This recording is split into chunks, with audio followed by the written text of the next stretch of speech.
Hi, and welcome to this episode of John's Motorcycle Rescue and Review. In today's midweek update, I'm going to be talking about some of the projects that I'm working on and some of the future content on this channel. If you're like me and you like the classic bikes from the late 70s and early 80s, please like and subscribe. I feature lots of great classic bike content on this channel.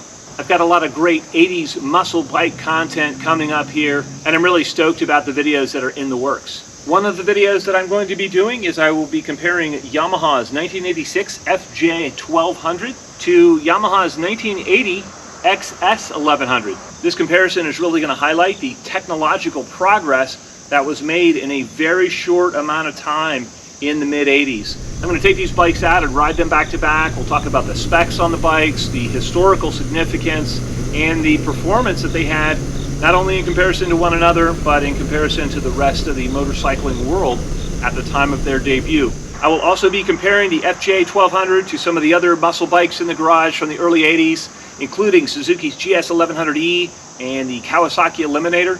I'll also be doing a video on the evolution of the UJM, the Universal Japanese Motorcycle. And really at the beginning of the 80s, in the early 80s, you had the UJMs still at the pinnacle of the hyperbike scene. In 1983, Suzuki's GS1100E was crowned the king of the hyperbikes. It was the best open class sports GT you could get. By the next year, we had sport bikes take on a completely different meaning with fully fared motorcycles, and the look completely changed overnight.